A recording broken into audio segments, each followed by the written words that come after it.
रोज़ की तरह आज भी मैं अपने कज़िन्स के साथ खेलने जा रही थी। तभी मेरी नज़र मेरे पड़ोसी के ऊपर पड़ती है, जो कि अपने बगीचे में वाटरिंग कर रही थी और वो काफ़ी शांत स्वभाव की थी। तभी मेरी नज़र उसके बतखों पे पड़ती है, जो कि काफ़ी देखने में सुंदर लग रहे थे, पर अचानक देखते ही देखते वो सारे बतख गायब हो जाते हैं और ये दृश्य देखकर मैं काफ़ी चौंक जाती हूँ और मुझे काफ़ी डर भी लगता है।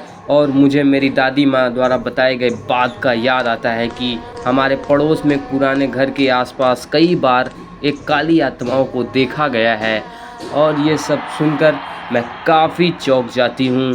और एक दिन की बात है, जब मैं अपने छोटे भाई निंडू के साथ फुटबॉल खेल रही होती हूँ, तभी मेरे पड़ोस से चीखने की आवाज़ आती है। और जहाँ अक्सर करके एक लकड़ी का गट्ठर रखा होता था, आज वहाँ बतख की हड्डियाँ, जो कि खून के छींटों से भरी हुई है, हमें दिखाई पड़ी। और ये सीन जब हमारे पड़ोसी ने देखा तो वो भी काफ़ी दंग रह गई।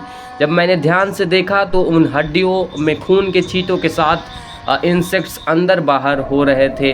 और ये सीन मुझे काफ़ी डरावना लगा और वहाँ से काफ़ी बदबू आने लगी। उसके बाद मेरे छोटे भाई निंडू ने भी ऊपर देखने का जिक्र किया, पर उसकी हाइट छोटी होने के कारण मैंने उसको मना कर दिया। इसके बाद मुझे काफ़ी डर लगने लगा और जब मैं सोने गई तो वही दृश्य मुझे बार बार दिखाई दे रहा था, वही हड्डियों का ढांचा खून से लथपथ। और जैसे ही 12:59 होते हैं, तभी मुझे बाहर से कुछ कराहने या चिल्लाने की आवाज़ आती है और मैं उठकर अपने खिड़की की तरफ बढ़ जाती हूँ। और जब बाहर देखती हूँ तो वहाँ का दृश्य कुछ अद्भुत ही था। वहाँ पर एक महिला लाल लिबास पहने हुए चली जा रही थी और उसने अपनी मुंडी को उधर घुमा लिया था और यह दृश्य काफ़ी डरावना लग रहा था। और जब मैंने उसको देखा तो मैंने ये पाया कि उसके दोनों पैरों में हॉर्न्स हैं, जो कि काफ़ी नुकीले हैं।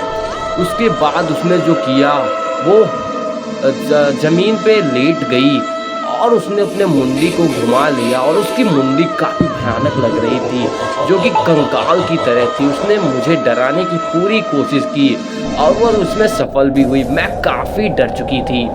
उसके बाद वो उछलकर हमारे विंडो के पास आ गई और हमारे विंडो में लगे कांच को तोड़ने लगी।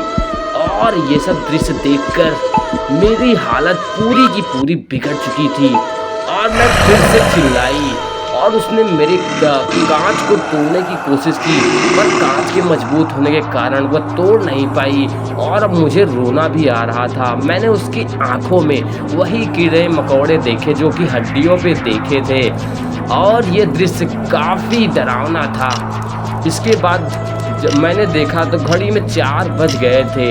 इसके बाद मैंने सोचा कि अब सोएंगे, पर मुझे नींद ही नहीं आ रही थी। और ये दिन मुझे तब तक याद रहेगा जब तक मैं अपनी आखिरी सांस नहीं ले लेती। इसके बाद मैं सोने जाती हूँ, पर मुझे नींद नहीं लगती और वही सीन, वही उसकी आंखों में इंसेक्ट्स, वही मुझे बार बार याद आ रहे थे। और ये मेरे जीवन का सबसे डरावना सीन था आज तक जो मैंने देखा है।